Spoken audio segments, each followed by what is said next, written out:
itu seandainya betul sampai pada level sadomasokis, berarti dia bisa melakukan kekerasan tidak hanya secara verbal, tapi juga bisa melakukan kekerasan secara fisik terhadap secara fisik, gitu.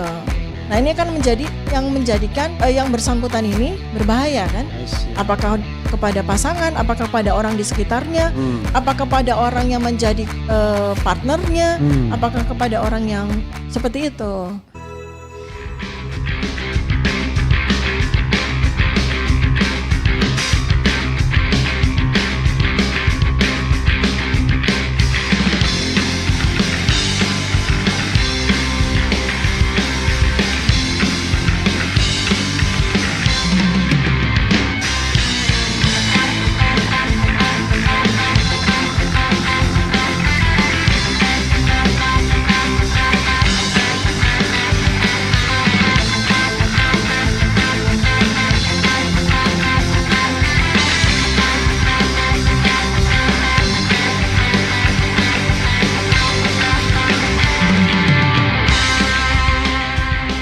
Ini kita kan nggak apa-apa karena yang kita bicarakan ini calon pejabat publik kan, ya.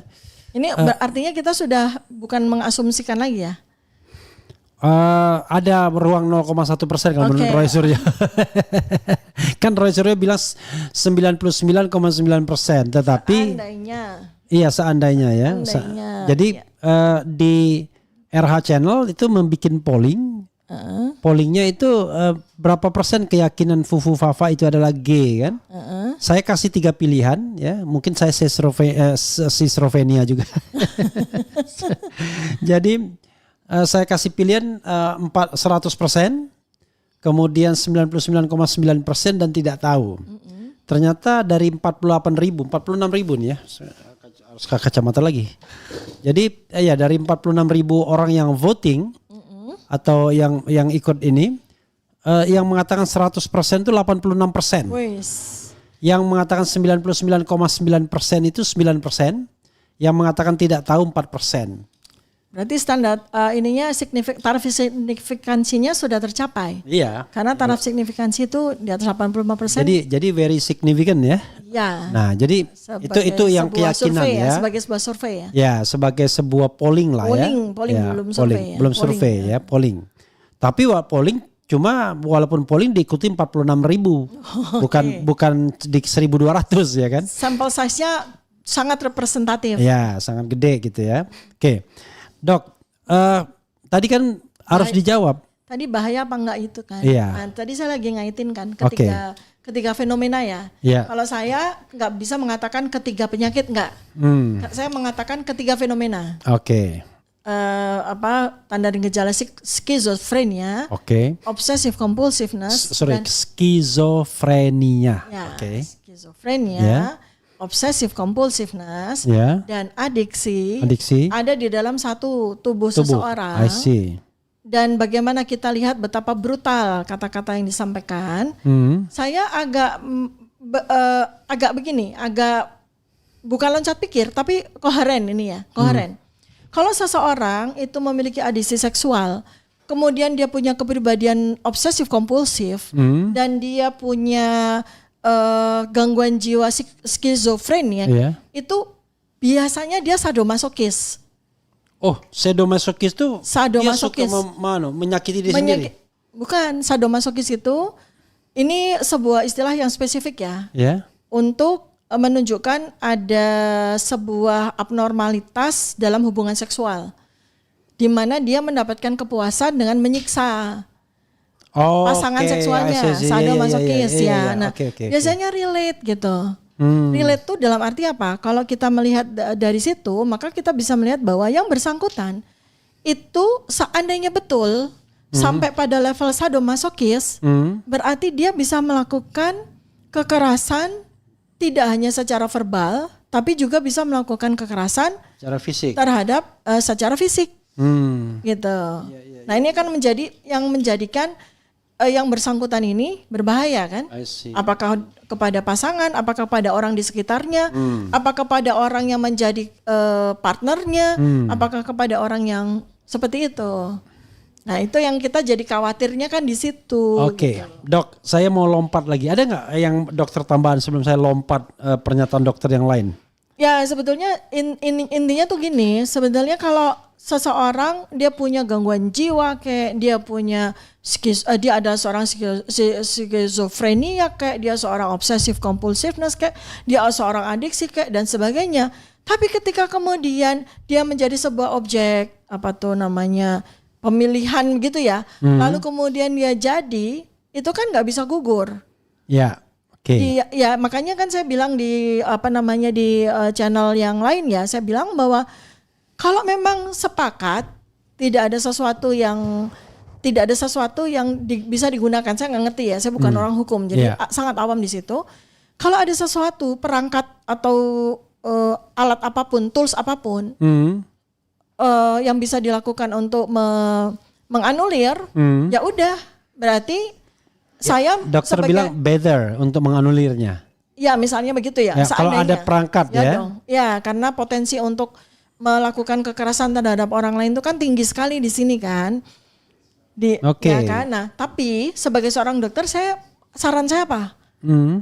Terapi. Orang ini, saran saya di situ, bukan anulir orang ini karena ranah itu ada di ranah hukum, soal menganulir dan sebagainya. Tapi sebagai seorang dokter yang belajar neuroscience, saya bilang terapi orang ini. Kalau memang semua orang menghendaki dia menjadi pejabat sesuai sama. Pertanyaannya adalah, kalau kita melakukan terapi, berapa lama menterapinya dan kemudian during terapi itu kan dia memimpin orang, memimpin kantor, mungkin juga dia mengambil keputusan, itu gimana? Kalau tegak diagnosis schizofren ya terapinya seumur hidup sih. Karena sambil kemudian dia bekerja. Yang nggak tahu itu, ada nggak tuh undang-undang yang bisa yang bisa mengakomodir seorang penderita gangguan jiwa berat yang sedang melakukan terapi rawat jalan itu bisa menjalankan. Saya sih sebenarnya mudah menjawabnya Dok dari sisi hukum tata negara, tapi saya cuma mengatakan satu hal saja, bahwa baik sebelum maupun setelah dilantik tetap bisa dimundurkan. Oke. Kalau sebelum melakukan perbuatan tercela, karena termasuk bohong kan? Artinya dia kan hari ini kan bohong kan, karena dia tidak mengakui, padahal kalau memang 99,9% bahkan 100% menurut Sobat RH, maka sesungguhnya kan dia sudah melakukan kebohongan dan itu sebenarnya perbuatan tercela. Atau ketika dia misalnya sudah dilantik, ya dia bisa dikatakan tidak lagi mampu secara rohani. Kan ada syarat mampu secara jasmani dan rohani. Jasmani dan rohani. Iya. Rohaninya. Okay. Rohani kan kejiwaan. Ya, gini. Makanya nih kalau kita mau pakai undang-undang yang membahas tentang yang menggunakan perbuatan tercela, maka jangan sampai yang bersangkutan itu terdiagnosis schizofren. Kalau didiagnosis psikopat aja. Karena seorang schizofren itu nggak bisa dianggap melakukan perbuatan tercela. Schizofren loh. Tetapi dia secara kejiwaan udah tidak mampu lagi berarti. Nah, ya, artinya tetap gini. aja. Ya. Artinya di situ kan ada syarat mampu secara jasmani, rohani. Ya, di aspek hukum yang berbeda ya. Ya. Makanya pasal yang sama tetapi huruf yang berbeda. Huruf yang berbeda. Iya. Oke, jadi gini, balik lagi, jangan sampai dia didiagnosis schizofren. Oke. Ya, tapi sebenarnya memang kalau sudah wilayah itu wilayah politik kebanyakannya. Ya, sudah wilayah politik. Jadi kalau orang seperti dokter barangkali diminta untuk konfirmasi kan. Ya, sebagai seperti itu. Expert witness ya kan. Gitu. Oke, Dok. Satu lagi Dok yang menarik Dok ya. Ini saya harus mengatakan ini juga soal dua hal. Sorot mata dan gesture. Oke. Saya nggak enak bilangnya, tapi kita kan gini, kita bicara tentang pejabat publik ya, bukan perorangannya. Dokter lihat nggak, ada sorot mata yang agak berbeda atau seringai yang berbeda. Kalau menyeringai kan agak berbeda, dengan gesture yang agak beda juga gitu. Termasuk juga kalau ngomong dengan intonasi ya, yang kadang-kadang Kok agak nggak umum gitu kan? Ya itu. Silakan dok, melihat ini dok, gejala ini, fenomena ini. Ya ini saya lihat fenomena ya. Ya. Saya bukan dalam konteks menegakkan diagnosis ya. Iya fenomena. Perangkat saya gunakan fenomena. Jadi sorot matanya itu menunjukkan kalau seandainya kita objek ini tegak diagnosis schizofren, berarti dia schizofrenia tipe paranoid. Karena sorot matanya itu menunjukkan dia itu paranoid. Paranoid itu mencurigai orang. Mencurigai dan agitatif ya. Oke. Ya, paranoid itu pertama dia memandang dengan curiga atau dia memandang dengan agitatif. Ini tampak di situ sebagai sebuah fenomena ya. Nah, tapi kalau kita mau lakukan misalnya itu tercermin nggak dalam debat capres misalnya? Tercermin. Coba aja kalau misalnya kita kita videonya itu slow motion ya. Yeah. Itu kelihatan banget. Kita bisa potong-potong tuh. Pada saat mana sorot matanya kelihatan paranoid, agitatif, ya itu schizofrenia tipe paranoid itu begitu tuh. Kita bisa buat perbandingan pasien-pasien schizofrenia yang dirawat di rumah sakit jiwa. Akan ada kesamaan tuh. Cara memandang dengan penuh agitatif gitu ya, seperti itu. Kemudian kalau kita lihat dari sisi fisik ya, mata ya. Nah, mata itu kan tampak abnormal. Saya nggak bicara strabismusnya, karena soal strabismus itu soal anatomi, gitu kan, variasi biologi aja. Apa itu? Strabismus itu bahasa awamnya juling. Sorry. Ya, itu variasi biologi aja. Kita nggak ada di area itu. Cuma dari pupil matanya nih, ada kesamaan ya, saya bilang kesamaan, saya tidak menuduh, tapi kesamaan. Jadi kita pakai komparasi ya. Itu dengan pupil mata, bentuk mata dari para penderita adiksi narkoba. Adiksi orang penderita. Ini confirm ini. Kita komparatif. ya? Pakainya studi komparatif. Oke. Jadi kita anggap aja gini. Ini muka dipotong, diedit, dipotong matanya aja, sehingga kita tidak tahu ini mata siapa. Lalu kita compare dengan potongan-potongan mata dari penderita narkoba, adiksi narkoba, adiksi ya, ketergantungan sudah. Ya, sama. Jadi kalau misalnya kita bicara begitu, ini sudah adiksi juga berarti? Ya kalau kita lihat dari satu itu kan mesti diretrospektif kan. Jadi evidence-nya harus diretrospektif, apakah memang begitu. Makanya saya juga sudah sampaikan kalau memang kita pengen tahu, uji yang terbaik adalah uji DNA menggunakan rambut. Karena rambut itu bisa menahan, mengandung residu chemical substance dari narkoba ya. Dari psikotropika itu 6 bulan. 6 bulan.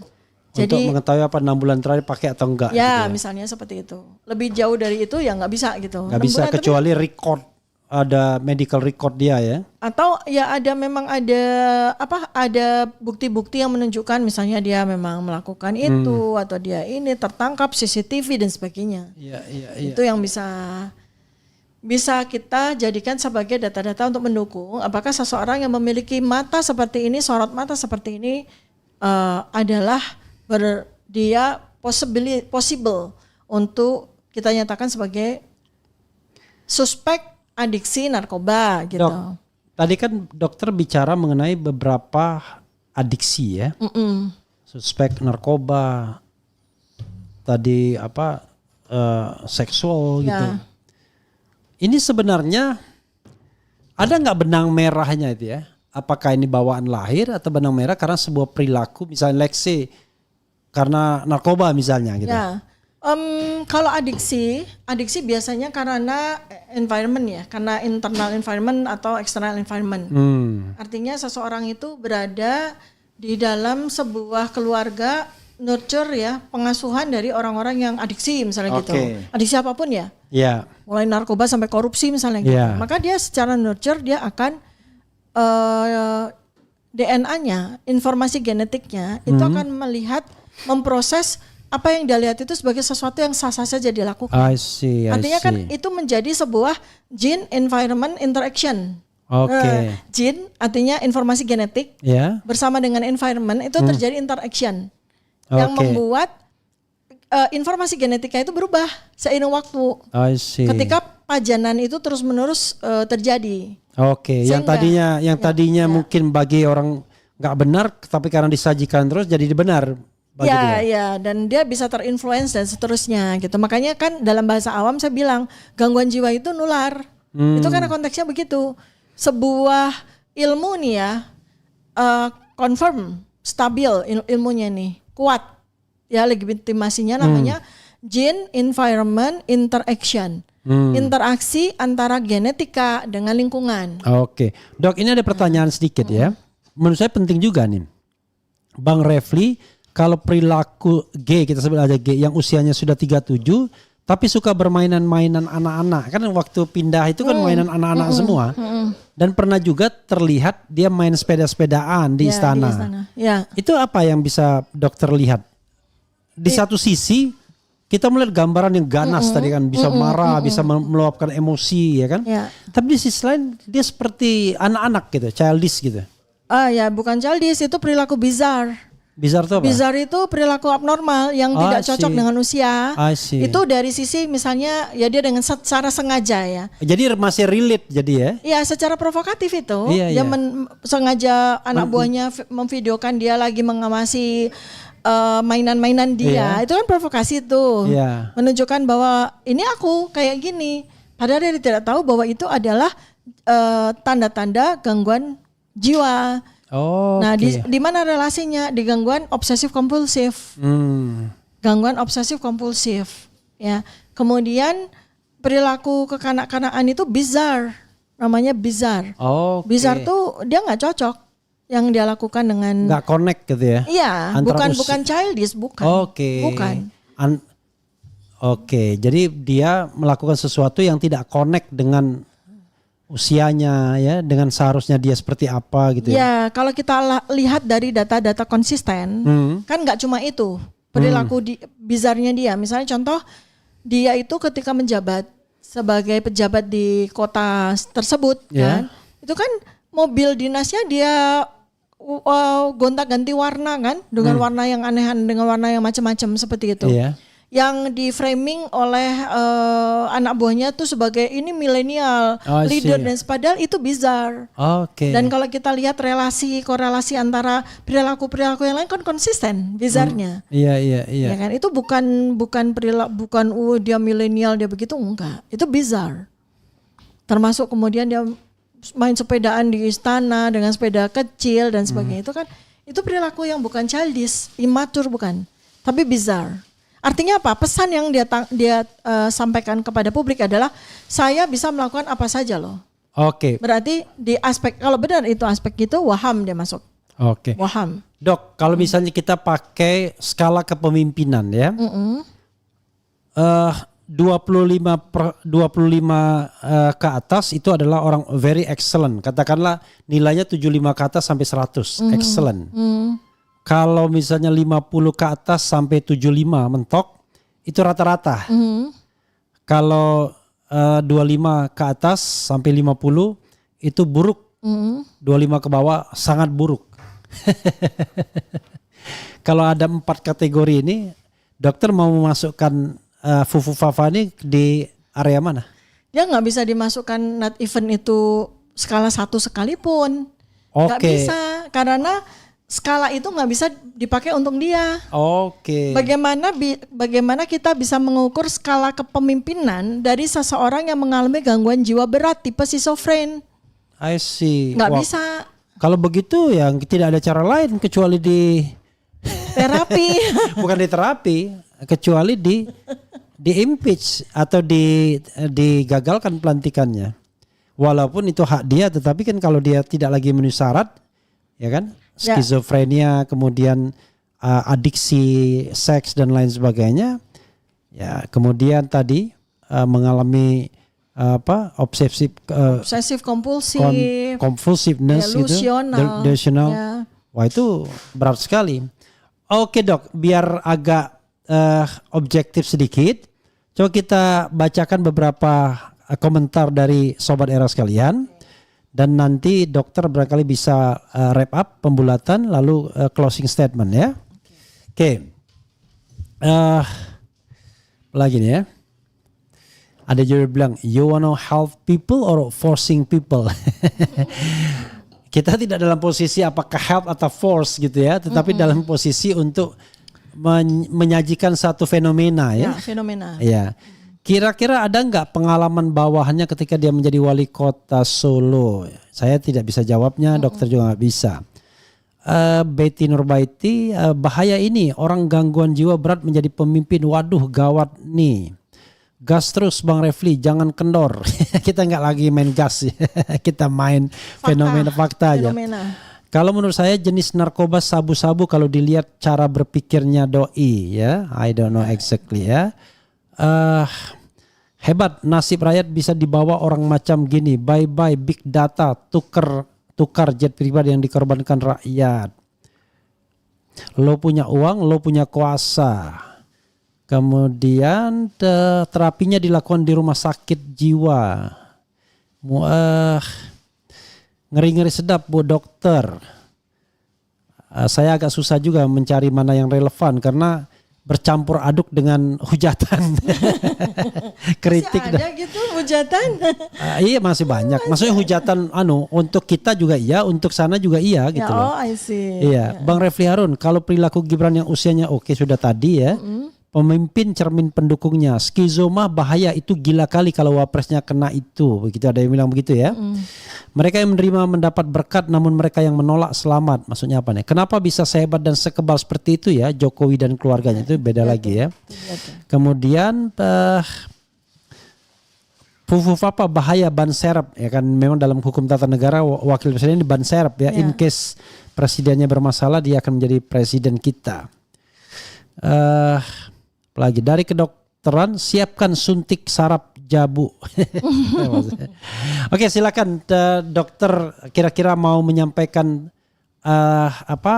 wrap up dari diskusi kita dan closing statement setelah itu. Silakan dok. Ya kalau saya sih dalam aspek begini ya, ini kan kejadian sudah terjadi. Ya. Sekarang bagaimana kita fixing this kejadian gitu kan. Jadi gimana kita fixing demi untuk rakyat. Jadi memang harus ada tuh ya satu pihak yang harus take responsibility gitu loh. Seandainya memang katakanlah tegak diagnosis, ini kan saya masih assessment ya. Seandainya memang tegak diagnosis, maka harus ada satu pihak yang ambil responsibility itu. I see. Yaitu presiden terpilih. Presiden terpilih dan MPR juga bisa. MPR, karena dia belum dilantik betul. kan. Presiden terpilih dan MPR betul. Itu harus take responsibility demi untuk menyelamatkan 280 juta jiwa rakyat Indonesia, ya kan? Lalu kemudian kita pakai common sense aja gitu. Kalau memang katakanlah nggak usah harus nunggu tegak diagnosis deh, dengan fenomena-fenomena yang saya paparkan dan para ahli yang lain juga sudah memaparkan. Bang Reza sudah memaparkan, Polri sudah memaparkan, banyak juga ahli-ahli yang sudah memaparkan. Untuk apa sih kita mempertahankan gitu kan? Oke. Untuk apa sih gitu? Kalau dari sisi kedokteran, dari sisi saya sebagai dokter ya saya kasihan gitu kan. Oke. Orang yang punya persoalan jiwa yang seperti ini diberikan tampuk jabatan yang amat sangat penting menjadi second person di Indonesia gitu. Itu kan sangat berbahaya dong. Dok, ini ada satu fenomena ya.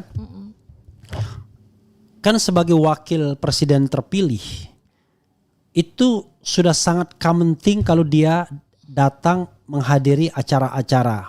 Ya. Misalnya partai politik ya kan, Munas, kemudian muktamar dan lain sebagainya. Dan orang semua mau ngundang dia.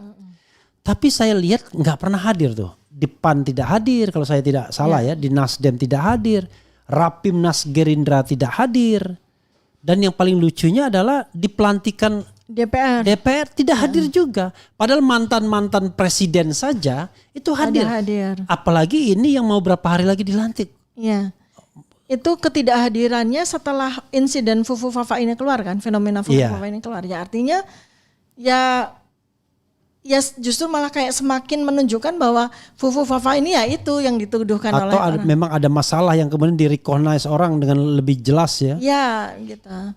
Artinya kalau saya memberikan guidance bagaimana kita mentranslasikan fenomena kalimat-kalimat ini dengan bahasa neuroscience. Apalagi saya juga sampaikan tentang gestur, kemudian bagaimana saya sampaikan penampilan fisik dan sebagainya, maka seluruh rakyat akan bisa menjadi assessment yang baik kan? Iya. Pembuat assessment yang baik ya. Yang bersangkutan ya pasti. Oke, this is the last question ya. Kok bisa ya, misalnya ayahnya memaksakan dia untuk menjadi orang nomor 2, padahal dia tahu bahwa seperti kalau yang memang yang proven ya, yang dokter katakan itu kan betul-betul kejam sekali karena membuat dia nanti di dalam sebuah masalah yang luar biasa kan? Ya, kalau saya dari awal itu saya bilang ini yang paling kejam dari semua orang itu orang tuanya. Bapaknya kan sangat ngerti anaknya. Kecuali bapaknya schizofren juga loh ya. Kecuali bapaknya delusi juga nih gitu kan. Dia tidak bisa melihat anaknya memiliki kompleks kejiwaan yang sedemikian berat. Tapi dia kemudian ibarat kata tuh menggunakan anaknya ini untuk menjadi tameng bagi dia untuk escape in case of misalnya karena kebijakan-kebijakan dia di masa lalu dia sudah dihadang oleh serangkaian setumpuk 1 kilometer mungkin apa namanya tuh problem hukum yang sudah dipersiapkan oleh sekian banyak orang, maka dia berpikir bahwa satu-satunya chance dia adalah menjadikan anaknya sebagai tameng. Nah, itu kejam sekali. Itu kan kejam sekali gitu. Sementara si anak penuh dengan kompleks problem yang sedemikian berat gitu kan. Kalau ayah yang bijak, mending anaknya diterapi dong ke dokter jiwa kan, daripada dijadikan sebagai tameng kan, harusnya kan begitu ya. Dok, a closing statement dok, ke sana dok, ke kamera dok. Ya, saya dalam konteks kejadian Fufu Fafa ini, itu yang paling berat adalah nasib rakyat ya. Seandainya memang asesmen ini bisa tegak menjadi diagnosis, maka yang menderita luar biasa itu adalah rakyat. 280 juta rakyat ini akan menderita luar biasa karena kita sehari-harinya sampai dengan 5 tahun dihantui kekhawatiran demi kekhawatiran. Bagaimana dengan nasib presiden didampingi oleh seorang yang terassessmentkan sebagai penderita gangguan jiwa berat, apalagi obsesif, apalagi jelas-jelas presiden ini menjadi objek kebencian dan sebagainya. Kita ini khawatir, deg-degan terus melihat kapal tersebut gitu loh. Jadi buat saya adalah satu pihak atau dua pihak yang harus ambil responsibility untuk menyelesaikan adalah presiden terpilih dan MPR. Mudah-mudahan kita semua berdoa agar Allah Subhanahu wa taala memberikan hidayah kepada presiden terpilih dan kepada seluruh anggota MPR untuk membuat sebuah keputusan yang terbaik bagi segenap rakyat Indonesia dan keutuhan dari negara dan bangsa ini.